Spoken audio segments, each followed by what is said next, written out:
Buenos días a todos. Ya parece que no seamos isleños después de la nevada, ¿verdad? Fue sorpresivo todo esto, ¿no?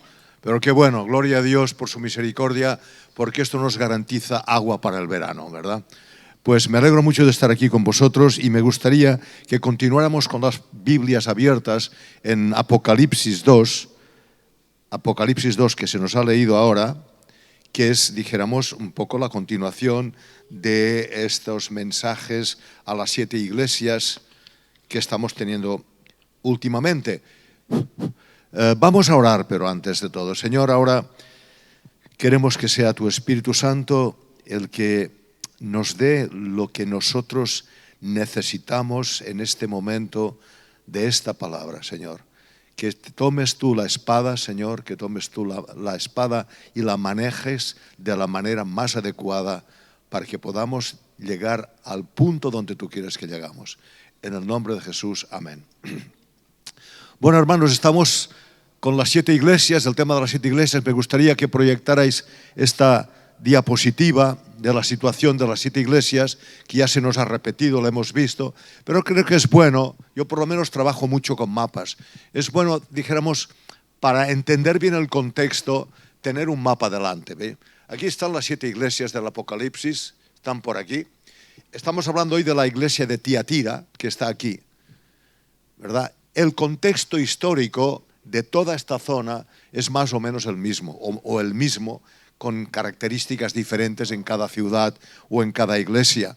Pero una de las cosas que ya se nos ha explicado y se nos ha hecho hincapié es la persecución de Domiciano que tenía lugar en todo el Imperio Romano. Y en esta zona de Turquía, pues estaba efervescente, ¿verdad? Este es el tema, dijéramos, que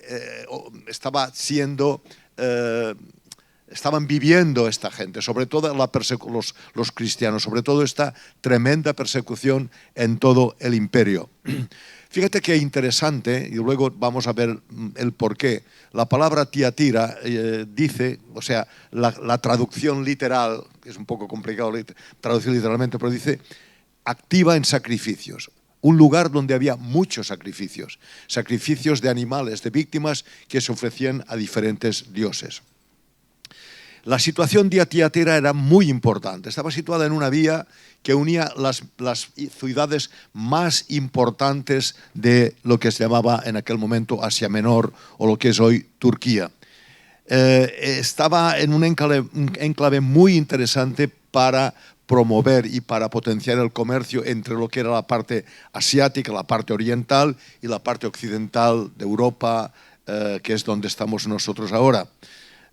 Toda la zona de Grecia, Italia, toda aquella zona quedaba, dijéramos, afectada por Tiatira, porque había mucha industria en Tiatira. Era célebre por una industria textil muy importante, sobre todo de tintes. ¿Os acordáis de Lidia, aquella vendedora de púrpura? Era de allí, era de este lugar. Comerciaba con telas teñidas con púrpura. Y estratégicamente también tenía su valor, porque estaba en un lugar que había una especie de destacamento militar aquí en Tiatira para proteger a Pérgamo, que era la capital de la provincia. Muy bien situada estratégicamente y muy bien protegida también por el ejército. En cuanto a religión, bueno, pues además de, como todas las ciudades que hemos ido viendo en estos días, tenía un montón de centros de culto a diversos dioses. Había algo que la distinguía y la hacía célebre en aquella zona, que era un centro de adivinación mágica. Había mucha magia, mucha superstición. Había una pitonisa, una mujer que conectaba con el mundo de los muertos, ¿verdad? Que era muy famosa, se llamaba, la tengo aquí un momento, sí, Sambaté, una pitonisa muy conocida a la que asistía mucha gente a consultar, ¿verdad? Y tenía un patrón de la ciudad, igual que aquí hay muchos pueblos que tienen su patrón, ¿verdad? Por ejemplo, yo vivo en un pueblo que el patrón es Sant Tomeu. Otros tienen el Sant Antoni, otros San Cristófol, había muchos patrones. Pero el patrón de esta ciudad era un dios que se llamaba Tirimnus, que era, según ellos, el nombre local de Apolo. el nombre local de Apolo. Apolo era conocido en aquella zona, pero tenía nombres diferentes en cada región. Por ejemplo, hablamos de la Virgen María. Bueno, pues en un lugar es la Virgen de Lluc, en otro es la Virgen de Montserrat, el otro es la Macarena. Pues en aquel lugar el nombre de Apolo, el dios que decían que era hijo de Zeus, era Tirimnus. Pero había algo que sí que tenemos que hacer énfasis porque tiene mucho que ver. Os quiero decir ante todo que no tenemos muchos datos bíblicos de lo que era la ciudad, pero sí que tenemos muchos datos extrabíblicos aportados por algunos padres de la Iglesia del siglo II. Por eso, cuando lees esto, tienes que ir, quieras o no quieras, a buscar información extrabíblica para enterarte un poco de lo que ocurría allí. Y esto que tenemos aquí, que no lo dice la Biblia, pero sí que hay muchos escritos extrabíblicos que lo confirman, es el tema de los gremios. Los gremios que eran asociaciones de carácter profesional, comercial. No sé si alguien ha ido al polígono de Son Castelló, pero el polígono de Son Castelló, todas las calles son gremios. Gremio de tintoreros, gremio de torcedores de la seda, gremio de carpinteros, gremio de herreros. Pues esto, eran asociaciones comerciales que juntaban a los profesionales de una misma industria y les daba un carácter importante, un carácter social, un estatus social importante, además de económico. ¿Por qué hacemos énfasis en esto? Porque pertenecer a un gremio, como he dicho antes, implicaba un estatus social, un estatus económico. Cada gremio tenía su dios patrón. Aquí la tenemos liada otra vez. O sea, cada gremio tenía su dios patrón. Por ejemplo, San Cristóbal es el patrón de los taxistas, ¿verdad? San Pancracio es el patrón de los que no tienen trabajo porque les busca trabajo. Y bueno, y tantas cosas. Quiere decir que la cosa, al final, es más o menos lo mismo, pero en otro contexto, en otra cultura. Y esta gente tenían unas festividades en honor de los diferentes patrones. Y en estas festividades teníamos comidas sagradas, que eso nos contaba muy bien el domingo pasado en qué consistían. Y la comida sagrada normalmente acababa en una orgía, en algo que tenía que ver con inmoralidad sexual. Entonces había fiestas para todo el mundo. Claro, aquí había un problema. Se sacrificaba el animal, como nos explicaba el hermano el domingo pasado, se ofrecía un poquito de este animal allí en el esto, y el resto se comía en honor al dios. Y ellos dicen, es el Dios que nos da este animal. Fíjate tú qué cosas. Es el Dios que nos provee este animal. Lo vamos a comer en honor al Dios. Era una comida sagrada, un culto donde se hacía una comida sagrada. Entonces, ¿qué pasa? ¿Qué ocurría aquí? Los cristianos tenían un problema. Se les planteaba un problema muy importante. Porque muchas veces se veían comprometidos en asistir al ágape, a la fiesta del patrón de su gremio, donde iba a ocurrir todo lo que ocurría. Festejaban que aquel diosecillo, les daba el animal para comérselo y además venía muy posiblemente una orgía, ¿verdad?, a nivel sexual. Claro, ¿qué problema había aquí? ¿Qué hago yo? Si asisto a la comida, estoy contraviniendo lo que Dios nos enseña, la voluntad de Dios de vivir una vida santa, de vivir una vida apartada de los ídolos y de la fornicación. Pero si no asisto a la comida, tengo un problema. Voy a quedar mal con la gente de mi gremio, con la gente de mi estatus, del lugar donde yo estoy viviendo y trabajando. Esto es un problema. ¿Cómo lo hago? Aquí había una tensión. ¿Voy por aquí o voy por allá? Si quedo bien con este, quedo mal con el otro. ¿Cómo lo hacemos esto? Y hermanos, yo creo que esto no es nada nuevo para nosotros. Yo creo que tenemos tensiones. El mundo, este sistema que funciona organizado por la sociedad humana sin tener en cuenta a Dios, lo que le llama el mundo, ¿verdad?, nos pide que hagamos cosas.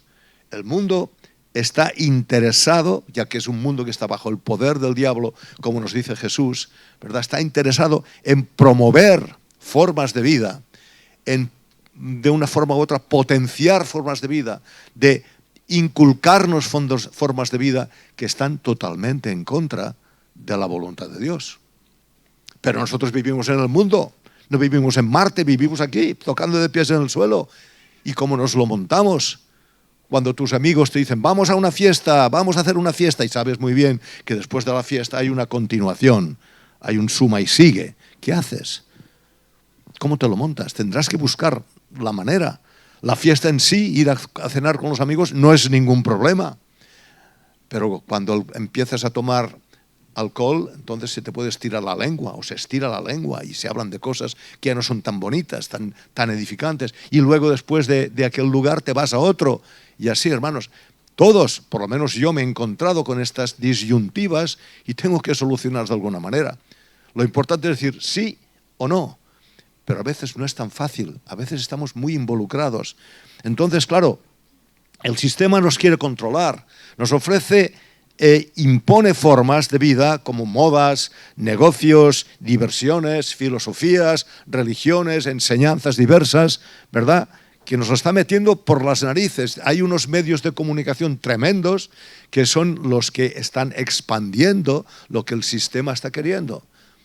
Hay un tiempo que está de moda ir así. Todo el mundo va así, todo el mundo. Hay un tiempo que está de moda ir de la otra manera. Todo el mundo va de la otra manera. Y si no vas de esta manera, parece como si hicieras un poco el ridículo. Todo el mundo piensa de una manera determinada en cuanto a un asunto. Si tú dices que no porque no lo entiendes, porque tus valores no coinciden con ello, de una forma u otra, eres un bichito raro. Eres un bicho raro. Muchas de estas enseñanzas se oponen a la palabra de Dios. Si nos negamos a ir adelante, se nos puede tachar de fanáticos, de religiosos intolerantes. Y nos exponemos, no digo que sea así, pero nos podemos exponer a sufrir algún tipo de persecución. No digo que te vengan detrás con una espada para matarte, pero algún tipo de persecución, menosprecio, un aislamiento, un bullying, ¿verdad?, un aislamiento del grupo, pérdida de relaciones sociales y comerciales, etc. Yo digo siempre, hermanos, bueno, siempre no, pero digo que cuando te conviertas al Señor no hace falta que hacer muchas cosas para apartarte del mundo, porque tampoco es la voluntad de Dios. Dios quiere que vivamos en el mundo sin ser del mundo. Pero si uno confiesa a Jesucristo cuando se ha convertido, a sus amigos, a sus colegas, a sus compañeros de toda la vida, muchas veces no te tienes que apartar tú, ya se apartan ellos de ti. Por lo menos es mi experiencia, ¿verdad? No digo que siempre sea así. Quiero decir, no te tienes que volver loco y ellos se van apartando de ti. Y te empiezan a decir, un fanático, ¿qué le han hecho? Le han comido el coco, está en una secta. Tantas cosas que dicen, ¿verdad? Pero tú lo que lo tienes que tener claro. Pero quiere decir que si estamos dando testimonio con nuestra palabra y con nuestra vida, hay grupos de gente que se aparten. Pero también puede haber gente que se convierta al Señor por el testimonio. Quiere decir, una cosa no quita la otra. Sí que habrá gente que se apartará, pero gente que con el testimonio tuyo también podrá conocer a Cristo. Entonces, si esto ocurre, te ocurre en tu vida, en mi vida, Jesús dice que está orando por nosotros y nos dice que somos bienaventurados. Dice, eres bienaventurado cuando dicen de ti todo tipo de mal mintiendo. Eres bienaventurado, ¿verdad? Porque tu nombre está escrito en el reino de los cielos. Jesús es consciente de que estamos en peligro y ora para que seamos librados del mal. Él lo hace en Juan 17, la oración sacerdotal. Ahora, Él sabe que con el poder del Espíritu Santo que nos ha dado, con el Espíritu Santo que nos ha dado cuando Él se ha ido, no temáis, yo me voy, pero os daré uno que estará siempre con vosotros, podremos ir adelante en un mundo que rechaza totalmente a Jesús y a su palabra. Entonces aquí en el versículo 18 dice, toma por escrito lo que te digo y pásalo a Tiatira, a la iglesia de Tiatira, al ángel, al responsable, al líder o los líderes, ¿verdad? Y aquí es muy interesante porque en el versículo 18 dice, el Hijo de Dios. Y es interesante ver que en el único lugar del libro de Apocalipsis donde explícitamente se habla de Hijo de Dios, es aquí. En los demás hay muchos otros lugares que de una forma no explícita, pero implícita, te dan a entender que Jesús es el Hijo de Dios. Pero aquí lo dice claramente, el Hijo de Dios. Es muy importante. Y claro, para nosotros esto quizás no nos llame la atención, pero en el contexto donde se dice era muy importante, porque estaba diciendo, estaba contraviniendo, estaba chocando con lo que ellos creían quién era el Hijo de Dios, quién era el hijo de Zeus, era Apolo. Y el emperador era la encarnación de Apolo. Por tanto, que se presenta aquí como Hijo de Dios, el único Hijo de Dios es el Jesús que vivió, murió y resucitó. Ella creaba conflicto. Esta presentación ya era una presentación conflictiva, una presentación que retaba a la gente allí. El Hijo de Dios, el verdadero Hijo de Dios, dice, y entonces dice, escribe, ¿verdad? Y yo pienso, hermanos, que en medio de una situación como la que estamos viviendo, la Iglesia la ha vivido siempre, persecución de una forma u otra, pero quizás no es, en nuestra situación actual no es una persecución tan clara, tan firme, tan recia, tan exagerada como en aquel tiempo que el que no confesaba que Cristo, que el emperador era el Señor, lo mataban. No es esta. Pero sí que hay mucha persecución también si queremos vivir de una forma de acuerdo a la palabra de Dios. Claro, para nosotros es muy importante, desde mi punto de vista, tener clara nuestra identidad. Saber que a pesar de tanta gente que se quiere apoderar, de tantos sistemas que quieren apoderarse de nuestra voluntad, que quieren imponernos su filosofía, su enseñanza, sus valores, nosotros tenemos claro, debiéramos tener claro cuál es nuestra identidad. Somos hijos de Dios, porque tenemos, como cantamos hace un poco, la misma sangre que fluye por nuestras venas.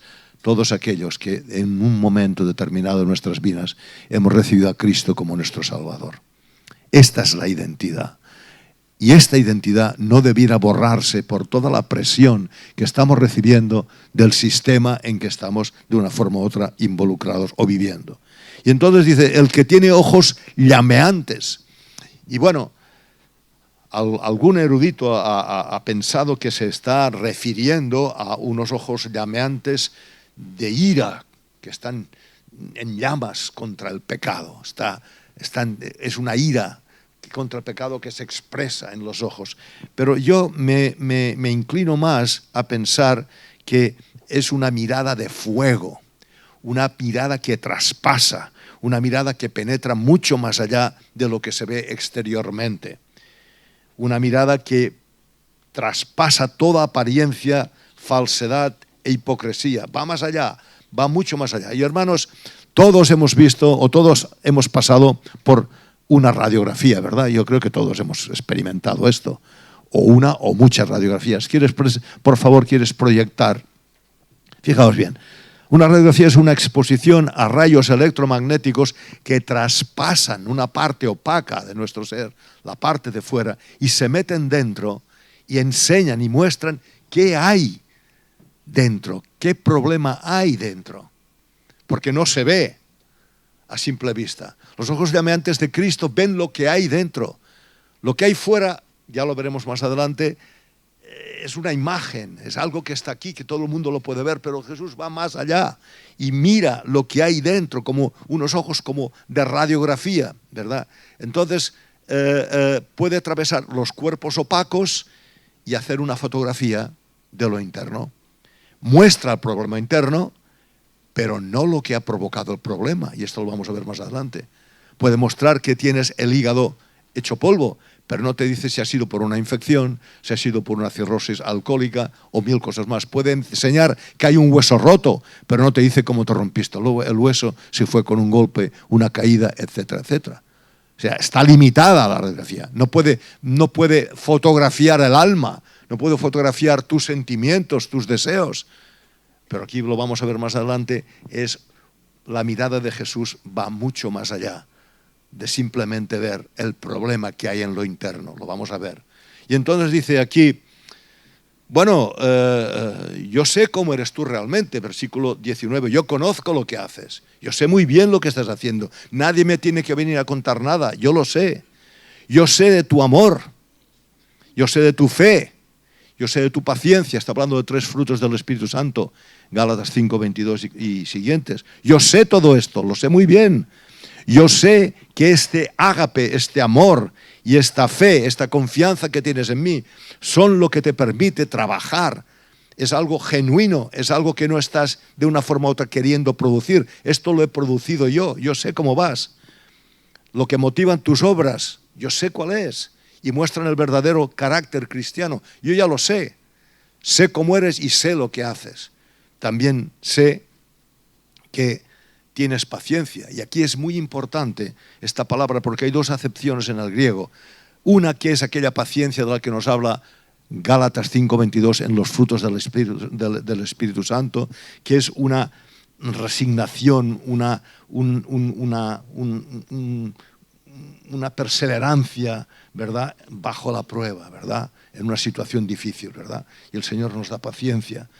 Una prueba que podemos tener cualquiera de nosotros. En este caso, creo que se está refiriendo a la prueba que está viviendo bajo la persecución imperial y bajo la persecución social de esta iglesia. Pero hay otra palabra que es la que está escrita aquí, que implica la que persevera y se mantiene bajo la prueba. O sea, aquella que está en la Biblia nos cuenta de que la tribulación produce perseverancia, es esta la palabra. Y esta produce esperanza. O sea, la tribulación, la prueba que estás viviendo con toda esta persecución o persecuciones no ha apagado tu fe, sino que la ha potenciado. Yo conozco esto, yo sé cómo va la cosa, ¿verdad? Estás creciendo en la paciencia, estás desarrollando la paciencia. Pero esto viene primero porque es un fruto del Espíritu y porque las circunstancias alrededor la han hecho todavía más fuerte, la han potenciado más. Y hermanos, yo creo que todos hemos pasado por lugares de prueba. Quizás no una prueba que viene de una persecución, de porque nuestros amigos no quieren saber nada de nosotros, porque la gente no nos considera o nos considera unos fanáticos. Quizás has pasado por aquí y quizás has mantenido tu postura a pesar de. Y no solamente esto, sino que esta prueba ha hecho que se desarrolle más la paciencia y de la paciencia la esperanza, sabiendo que vale, no eres entendido, la gente no te puede ver, la gente no te acepta, pero hay uno que sí que te acepta. Pero eso viene a través de la prueba, de la paciencia, hermanos. Por eso, como se nos decía en alguna de las predicaciones, hermanos, de ninguna manera estamos exentos de algún tipo de persecución, de ninguna manera. Pero también sepamos que esta persecución va a ir afirmando nuestro carácter cristiano. Nadie quiere ser perseguido, hermanos. No somos tan masoquistas para buscar el ser perseguidos, ¿verdad? Como decía alguien que durante las persecuciones unos iban a meter la cabeza dentro de la boca del león, unos que se querían sacrificar porque pensaban que de esta manera Dios les querría más, y otros huían de la boca del león. Sea como sea, Dios es el que te guía a hacer una cosa o la otra, ¿verdad? No buscar la muerte o permitir que la muerte nos coja, que era el tiempo en que estaban viviendo aquellos hermanos. Ahora bien, por una parte le elogia, le está elogiando, pero después veremos otra parte que es cuando la reprende. Y querría leer un texto que William Barclay, este erudito bíblico, en el comentario a la iglesia de Tiatira expone. Dice así: una iglesia llena de miembros y que es una colmena de energía no es necesariamente una iglesia real. Es posible que esté llena porque sus miembros van a entretenerse en lugar de instruirse y a relajarse en lugar de enfrentarse con el hecho del pecado y el ofrecimiento de salvación. Puede ser un club cristiano de mucho éxito en vez de una verdadera iglesia. Esto lo dice William Barclay, ¿verdad? William Barclay, en un comentario sobre esta carta. Hermanos, esta forma de vivir que tenía Tiatira, que Jesús la elogiaba y la alababa, era muy buena, era estupenda, pero podía haber un problema, que esta forma de vivir le hiciera entrar en una especie, esta superactividad evangelística, social, pedagógica, etcétera, puede ser que la llevara a una situación de orgullo espiritual, ¿verdad? Un orgullo espiritual. Nosotros somos esto, nosotros vamos para allá, nosotros hacemos esto, hacemos lo otro, ¿verdad? Una especie de orgullo espiritual. Y que impida ver este orgullo, puede impedir este orgullo ver realidades peligrosas que la pueden apartar del Señor. Que la pueden apartar del Señor. Y hermanos, nuestro amor puede estar aumentado, como aquella gente que tiene un amor tremendo, pero puede faltar el tipo de discernimiento necesario para mantener pura a la iglesia. Y esto lo dice Filipenses. Filipenses 1, del 9 al 11, dice algo muy interesante sobre esto. Fíjate bien lo que dice. Dice, esto pido en oración, dice Pablo, que vuestro amor abunde aún más. O sea, que esto es bueno y es positivo y es sano. Más y más, pero también en conocimiento verdadero y en todo discernimiento. Discernir también las cosas como son. El amor no se puede dejar, pero está la verdad ligada al amor, ¿verdad? Entonces, claro, nuestro amor puede ser muy bueno, puede ser muy positivo y es bueno que continuemos adelante, pero ojo, no dejemos también otras cosas. No frenemos el discernimiento que puede venir del Espíritu Santo para decir, oye, sí, todo esto está muy bien, no lo dejes, pero ojo, aquí puede haber algo peligroso. Por eso en el 20 Jesús la reprende. Dice, tengo algo contra ti, porque Jesús ve la realidad íntima de la iglesia de Tiatira.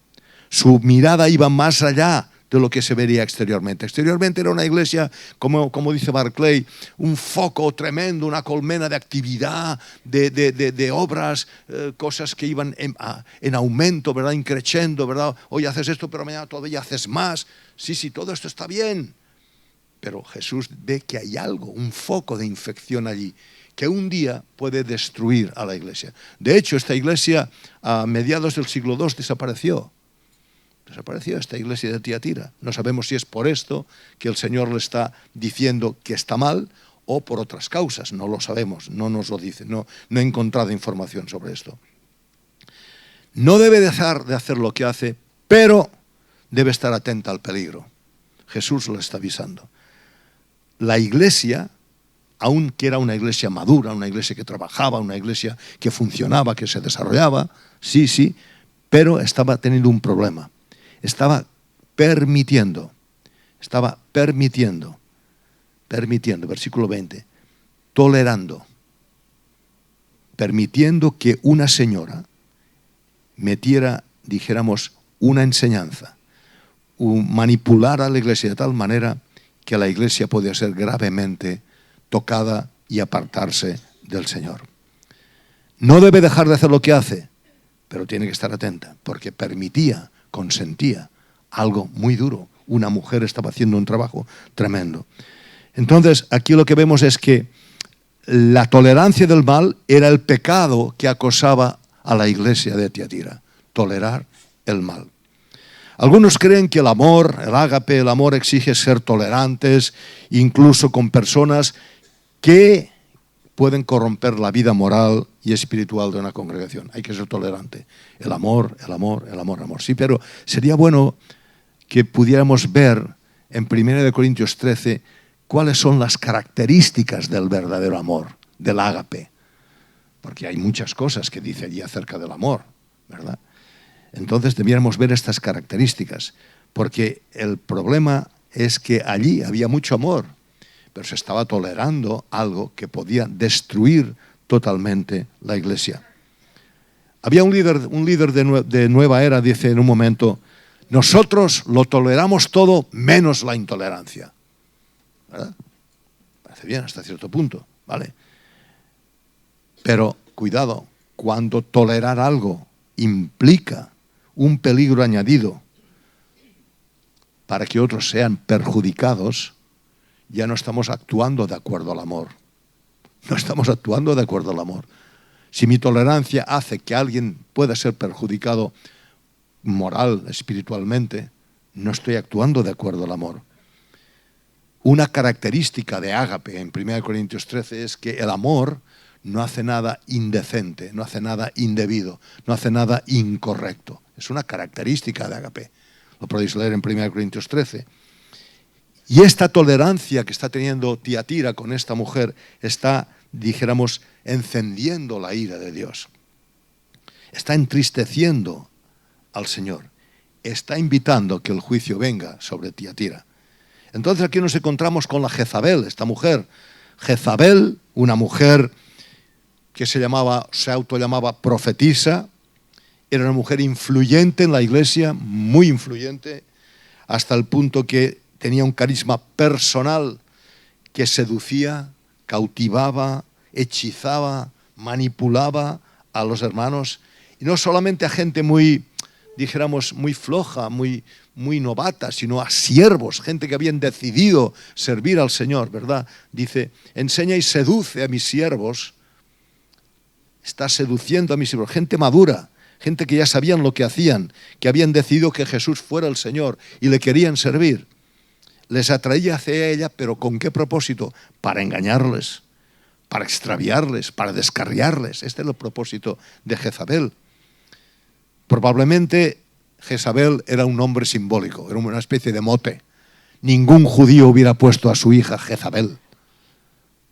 Ningún judío, os puedo garantizar, porque era, dijéramos, era una especie de significado malo, lo peor de todo. Una mujer como Jezabel, los judíos sabían muy bien quiénes eran, había sido tremenda esta mujer, ¿verdad? Y ningún, creo yo, ningún griego, o sea, los que venían del helenismo, que se habían convertido, le hubieran puesto Jezabel porque no sabían ellos la historia de Jezabel, no sabían ni quizás que existía este nombre. Pero Jezabel, casi seguro, que es lo que dicen casi todos los eruditos, es que era un nombre simbólico, era un alias, un apodo, un mote. Pero este nombre o este sobrenombre agrupaba tres cosas importantes que estaban teniendo lugar en aquella zona, ¿verdad?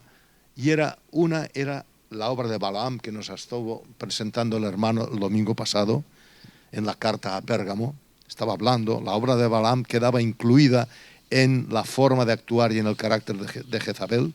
Segundo punto, agrupaba el carácter y conducta de Jezabel, la esposa de Acab, que sabemos quién era, una mujer considerada en la Biblia como el símbolo de la idolatría, como el símbolo de la perfidia.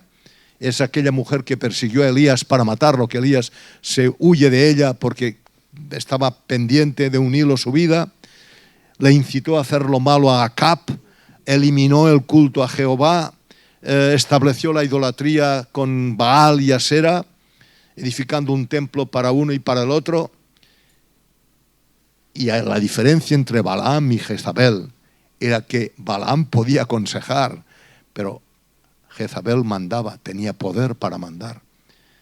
Entonces incluía este nombre la enseñanza nicolaíta, que no sabemos muy bien por dónde va, pero hay información extrabíblica que parece ser que la enseñanza nicolaíta hay varias opciones, pero yo me quedo con esta, era que había un grupo de personas, ¿verdad?, que se enseñoreaban del pueblo, porque nicolaíta quiere decir el que vence sobre el pueblo, nicolaíta, ¿verdad?, el que vence sobre el pueblo. Laos es el pueblo, y entonces esta gente se creían superiores al resto del pueblo y querían manipular a la gente del pueblo. Por tanto, Jezabel podía implicar estas tres enseñanzas, ¿verdad?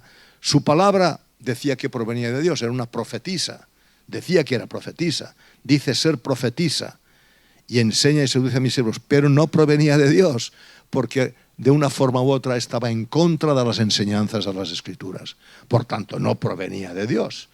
Yo puedo decir lo que quiera, pero a la ley y al testimonio, si no digo lo que está escrito, sea anatema. Está muy claro, nosotros tenemos una ventaja muy clara, hermanos. Cuando viene un falso profeta, tenemos muy claro. Miramos a ver si lo que dice está de acuerdo con la palabra. Si no está de acuerdo con la palabra, pues no viene de Dios. Por más que se llame ungido, por más que se llame lo que quiera, pero no viene de Dios. Entonces, su palabra lo que hacía era enseñar al pueblo a justificar la inmoralidad y las comidas idolátricas. Justificar. Vamos a ver si lo que estás haciendo se puede de una forma u otra arreglar, apañar, para que no tengas mala conciencia. Y aunque no lo dice aquí la Biblia, pero sí que en estos contextos históricos extrabíblicos lo enseña de alguna manera u otra, dice que estas prácticas paganas que estaban claras, que estaban en contra de la Escritura, pero se podían arreglar. Un ejemplo, puede haber varios, yo he cogido dos. Un ejemplo es, por ejemplo, decir que buscar una componenda para ver si podemos tolerar algo que realmente la Biblia dice claramente que no es correcto. Una enseñanza gnóstica, porque el contexto era un contexto gnóstico, decía que todo es lícito a los perfectos. A los perfectos eran los gnósticos, ¿verdad? Todo es lícito. El espíritu puede mantenerse puro aunque el cuerpo peque con la carne.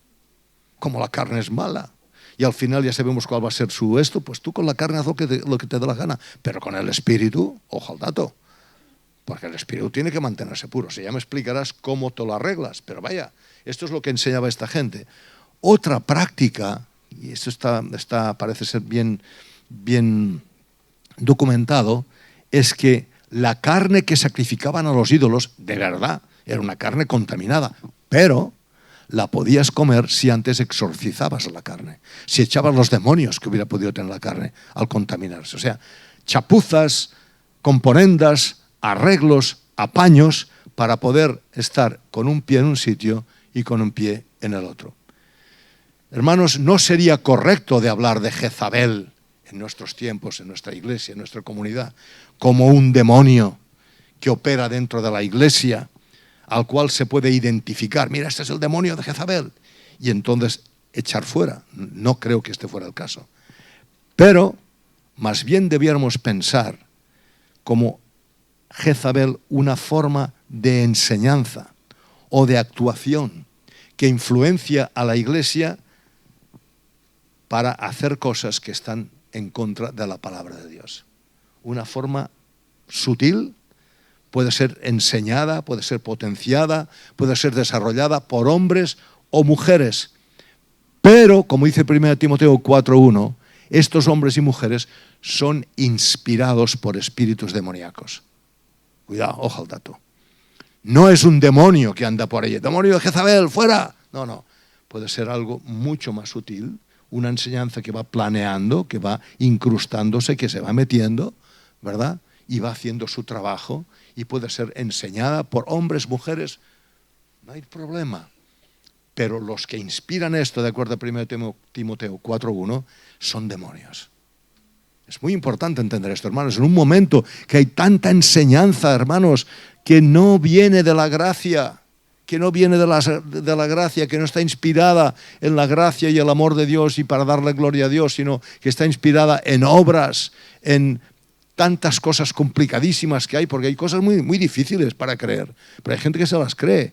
Pero hermanos, Jezabel puede estar operando perfectamente en cualquier lugar, no como una persona, sino como una forma de ser, como un espíritu, como una forma de pensar que está calando poco a poco en personas, y hay algunas que se dejan seducir por estas doctrinas y estas enseñanzas.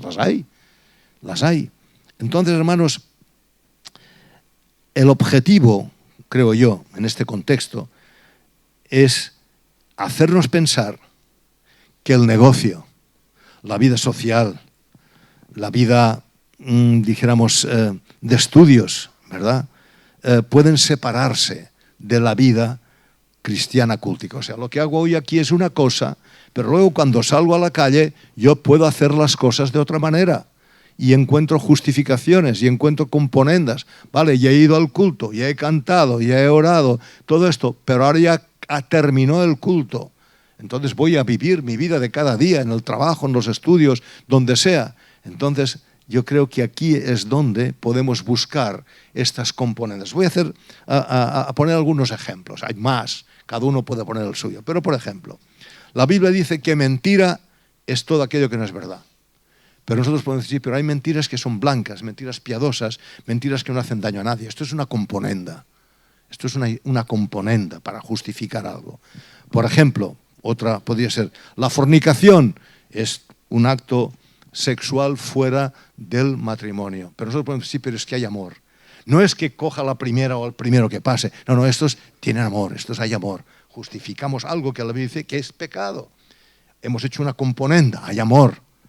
Por ejemplo, en la murmuración, oye, hemos dicho las cosas como son, no hemos hecho nada mal. No, murmurar quiere decir hablar de una persona mal cuando ella no está. Pero es que lo que hemos dicho es verdad, una componenda más. El adulterio, tener una relación sexual con una persona casada. Podemos decir, sí, pero al fin y al cabo, este matrimonio ya estaba roto hacía tiempo. ¿Eh? Componendas, chapuzas, nos estamos justificando, ¿verdad? La ira, que te salgas de tono, te salgas de tino.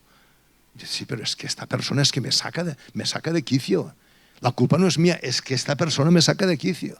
En vez de reconocer que necesito dominio propio, necesito que Dios me ayude a contener. No, son componendas, chapuzas. Y aquí podríamos añadir las que cada uno quiera poner. Pero eso es una realidad. Y ese es el tema. Se estaba enseñando esta forma de trabajar, esta forma de vivir, ¿verdad? Entonces, claro, Jesús denuncia varias de esas componentes en los evangelios, pero la más significativa desde mi punto de vista es cuando habla a los fariseos. Él dice, oye, muchachos, vosotros, con toda vuestra tradición y vuestro rollo, os habéis cargado un mandamiento, que es el honrar a tu padre y a tu madre.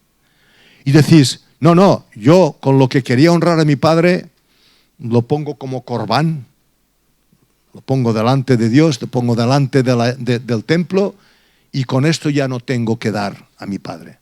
Y aquí podemos decir, bueno, pues, ¿qué le das a tu padre y a tu madre? Pues mira, necesitarían dinero, pero este dinero es corbán, sacrificado, es puesto delante de Dios. O tiempo, sí, pero es que mi tiempo está en la iglesia, haciendo cosas dentro de la iglesia, pero mi padre y mi madre no están teniendo. Y dice, mira, vosotros con este tema del corbán, con vuestra tradición, os estáis cargando el mandamiento. ¿Qué es más, el mandamiento o la tradición? Jesús denuncia esta componenda, denuncia esta forma de actuar, ¿verdad?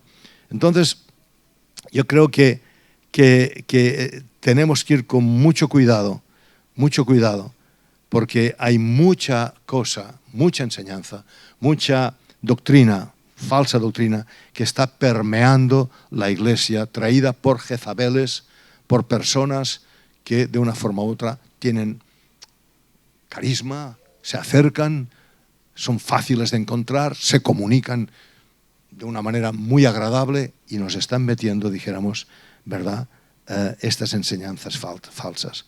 Nunca existieron tantos y tan poderosos medios para extender una doctrina falsa o verdadera. Por eso dice, vigilad que nadie os engañe. La gente quería saber cuándo vendría el fin, cuándo vendría el Señor, cuándo sería este tiempo. Y dice, oye, mirad que nadie os engañe, ocupaos de esto vosotros. De lo otro ya se ocupa mi Padre que está en los cielos, ¿verdad? Entonces el versículo 21 dice, yo le he dado tiempo para arrepentirse a esta mujer, pero no quiere, es que no quiere. El problema no es tanto el que haya caído, sino el que no quiera arrepentirse, versículo 21. Por tanto, va a tener un castigo ejemplar. La postraré en cama, la enfermaré. Lo pasará mal. Pero no solamente a ella, sino también a los que la siguen. Entonces, metafóricamente, aquí la postraré en cama implica, desde mi punto de vista y el de muchos eruditos que saben más que yo, la afligiré con enfermedad a esta persona. A ver si se arrepiente, a ver si encuentra la manera, si se da cuenta, porque ya le he intentado decir las cosas y no quiere. ¿Qué puedo hacer? Los adúlteros, versículo 22, los que cometen con ella adulterio, los arrojaré en gran tribulación. O sea, los miembros de la iglesia que se dejaron arrastrar con Jezabel y hacen las obras, participan en su fornicación física y espiritual. Sus hijos, versículo 23, mataré con pestilencia. Es muy duro todo esto, hermanos. Mataré con pestilencia. ¿Quiénes eran sus hijos? No eran hijos físicos, no hijos de sangre de Jezabel, sino aquellos que se apuntaron, ¿verdad?, a la forma de actuar de Jezabel y abrazaron su doctrina. Se empieza flirteando con sus enseñanzas, se empieza flirteando con las enseñanzas y se acaba en adulterio espiritual, hermanos. Podemos flirtear con enseñanzas, con doctrinas. Nos cae bien, mira, voy a escucharle un poco más. Ojo, no te digo que no quieras saber lo que pasa, pero cuidado cuando de una forma u otra ya estás empezando a ser atraído. Coquetear con la enseñanza puede llevar a un adulterio espiritual. Por tanto, hermanos, ojo al dato. La responsabilidad es de cada uno de nosotros también, hermanos. Es verdad que la responsabilidad es de los líderes. Hay una gran parte de responsabilidad de los líderes, pero también depende de ti, porque tú también tienes la palabra de Dios. Tú también tienes el Espíritu Santo. Tú también puedes ir a buscar si lo que se dice es verdad o no. Pero coquetear con enseñanzas falsas puede llevar al adulterio espiritual. A encontrar otro Dios, que sea un líder. Yo he visto mucho de esto por ahí y realmente es muy peligroso todo esto. Yo pienso que lo mejor de todo, cada uno sabe cómo es, pero hay cosas en que uno no tiene ya ni que entrar. Cuando ves por dónde va la cosa y dices, mira, ya, prefiero más enterarme más profundamente de otras cosas. Por tanto, debemos ser radicales, hermanos, a la ley y el testimonio. Si no hablan conforme a esta palabra, no les ha amanecido, dice Isaías. No se han aclarado, no tienen luz. Y entonces viene el justo juicio. La parte B del versículo 23 dice, yo soy, sabrán, entenderán que a pesar de dar una imagen, que a pesar de vivir de una manera que es elogiosa, yo veo lo que hay dentro de ellos. Dice, sabrán que yo soy el que escudriña las mentes y los corazones. Y es muy interesante porque en el griego dice, yo soy el que escudriño los riñones y los corazones. Está hablando de la parte más íntima del individuo. Está hablando de la aletheia. La aletheia implicaba o quería dar la imagen de un animal que está muerto, que lo han matado, le han abierto por en medio y ves todo lo que hay dentro, no hay nada que ocultar. Lo que se ve es lo que hay. Yo veo los riñones y los corazones. Lo que aparentemente no se ve, yo lo veo y vosotros sabréis que yo lo veo. Para mí esto es muy importante, hermanos. Llegar a entender que a pesar de todo, Dios me ve tal y como soy. Por eso vamos a poner el texto de Hebreos 4, 12 y 13, que para mí es muy importante y tiene mucho que ver con lo que estamos viendo aquí. Hebreos 4, 12 y 13. Esta es la frase que he citado hace un momento, pero ahora viene el texto.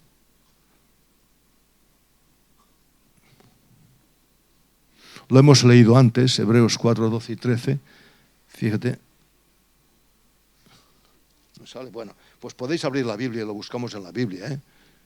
Aunque sería bueno tenerlo en la pizarra, porque podríamos ver una cosa y otra al mismo tiempo. Dice así, sabrán que yo veo los corazones, ¿verdad? Dice aquí, y los riñones. Entonces el versículo 13 de Hebreos dice, no hay cosa creada, oculta a su vista. Yo veo lo que hay en los riñones y en los corazones, yo veo la aletheia, la verdad, yo veo esto porque no hay cosa creada oculta a su vista, sino que todas las cosas están al descubierto y desnudas, le han quitado la piel, la han abierto, no hay nada que tape la realidad, ante los ojos de aquel a quien tenemos que dar cuenta, porque este tiene la mirada de fuego, la mirada penetrante, la mirada en llamas y penetra. Y entonces aquí dice que en Hebreos 13, no hay cosa creada oculta a su vista. Entonces, ¿qué ocurre aquí? Que con su mirada, ¿verdad?, ve lo que hay, la realidad de lo que hay, nada se le oculta, como aquella radiografía, ¿verdad? Pero luego dice aquí en el 12, y con la palabra, con su palabra, la palabra que es la espada de dos filos, es tan penetrante que llega dentro del individuo y le hace ver como Dios le ve. Hermano, cuando tú lees la palabra, cuando yo leo la palabra, me expongo a que Dios me hable a mí y me haga ver las cosas como son, como Él las ve, no como yo las veo, porque me puedo equivocar.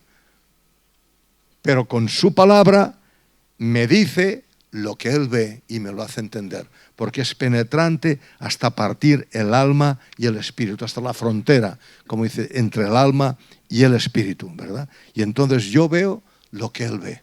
Pero para esto ha tenido que pasar por una espesa capa de corazón endurecido que se autoengaña, que se quiere creer sus propias mentiras y tiene que llegar al fondo y dice, mira, esto es lo que crees tú, pero esto es lo que veo yo. Y esto lo hace la palabra de Dios, la espada de dos filos. Ese es el que tiene la espada de dos filos, como se nos decía el domingo pasado. Ese es el que tiene la espada de dos filos, pero también tiene una mirada penetrante. Tiene la mirada penetrante, sabe lo que hay, pero con la espada quiere que tú sepas lo que hay. Y para mí es muy importante, ¿verdad? Entonces, dice, mira, yo veo las cosas como son y mi palabra, dice, ve lo que hay en el corazón, te hace ver lo que hay en el corazón, pero a más, versículo 12 de Hebreos 12, 4, dice, además a más, veo las intenciones del corazón. Voy a explicar aquí, creo que es importante.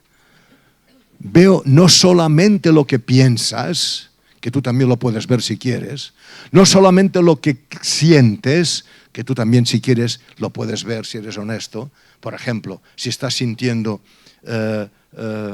animadversión para una persona, si tú quieres lo puedes ver, lo puedes entender. Si estás teniendo una atracción hacia el dinero, si tú quieres lo puedes ver. Pero aquí dice la palabra en Hebreos 4:12, no solamente veo lo que sientes, lo que tú deseas, lo que tú quieres, lo que tú piensas, sino que veo lo que hace que tú pienses de esta manera. Importante. Voy a poner un ejemplo. Por ejemplo, yo puedo tener animadversión hacia una persona. No la puedo tragar. ¿Y por qué no la puedes tragar? Es que es muy orgullosa. Es una persona muy soberbia. Es una persona que no te hace caso. Una persona que además se le ve. Vale. Estos son racionalizaciones tuyas o razonamientos tuyos acerca de esa persona.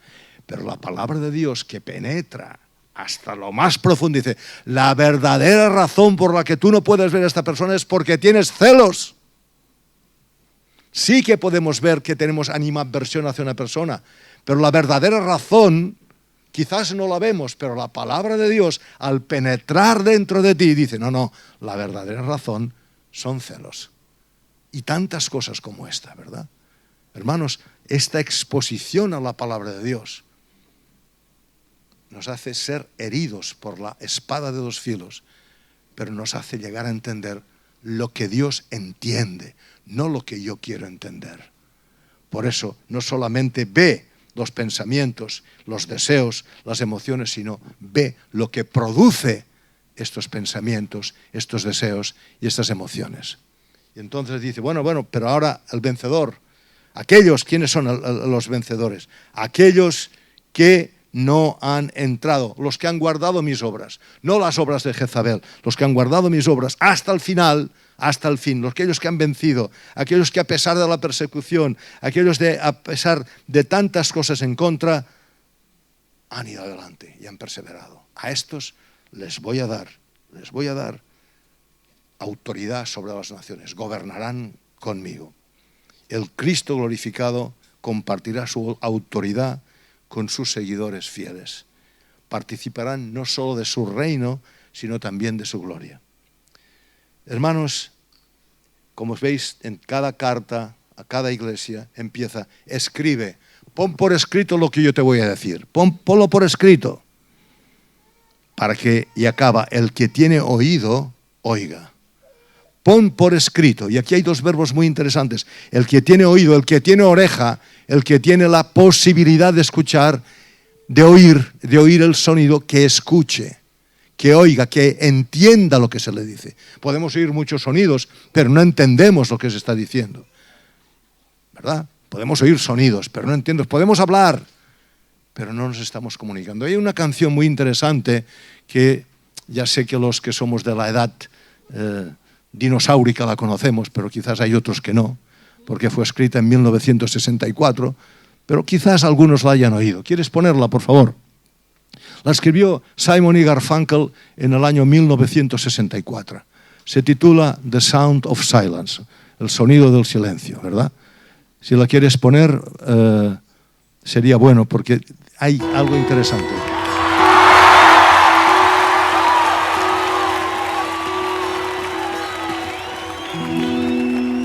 Hello, darkness, my old friend. I've come to talk with you again, because a vision softly creeping left its seeds while I was sleeping, and the vision that was planted in my brain still remains within the sound of silence. In restless dreams I walked alone, narrow streets of cobblestone, neath the halo of a street lamp.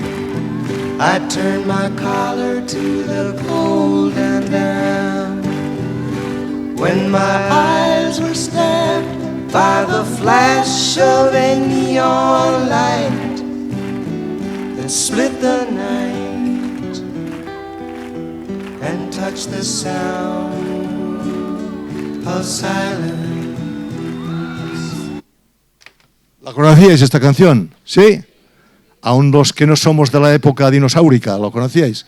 ¿Sí? ¿La habíais escuchado alguna vez? Vale, esta canción tiene significados muy profundos y a la gente ha elucubrado acerca de lo que quería decir y tal, ¿no? Cada uno ha dicho la suya. Pero alguien le preguntó a Garfunkel, que es uno de los creadores, dice, oye, ¿qué querías decir? ¿Qué queréis decir? ¿Cuál es el mensaje oculto, entre comillas, que hay en la canción? ¿Verdad?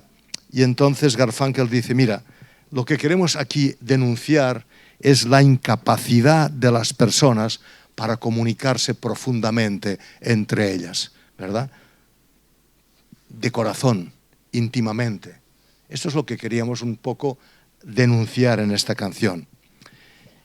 Y hay una frase de esta canción que es muy difícil traducirla literalmente, por lo menos la primera parte de la frase, que dice, people talking without speaking and people hearing without listening.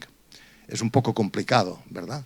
Pero el sentido sería que, desde mi punto de vista, que la gente habla muchas cosas, pero muchas veces no dice nada.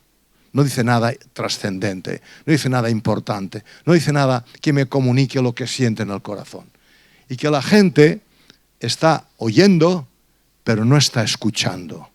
No escucha lo que dices. Sí que oyen, sí te oyen, pero como diríamos en castellano, te entra por un lado y te sale por el otro. No ha causado ningún efecto. Esto sería un poco lo que yo entendería de esta frase de la canción. Pero eso no es el caso de Apocalipsis, hermanos. Apocalipsis, las cartas empiezan, escribe lo que el Espíritu tiene que decir a la iglesia. Y acaban, el que tiene oído para escuchar, escuche. Y esta carta ha sido dirigida a una iglesia que se entiende que son gente que ha conocido al Señor, que han tenido una experiencia con el Señor, que se han arrepentido de sus pecados y que han recibido el Espíritu Santo. Por tanto, están capacitados para oír y escuchar lo que el Espíritu dice a las iglesias. Esto escríbelo, pero ahora escucha, oye el sonido, pero escucha lo que quiere decir. ¿Para qué? Para obedecer lo que dice el Espíritu. Hermanos, Dios quiera y nos ayude a poder escuchar esta voz. Pero no solamente oír, sino escuchar lo que dice el Espíritu a esta iglesia, a ti y a mí. Que el Señor os guarde y os bendiga, hermanos.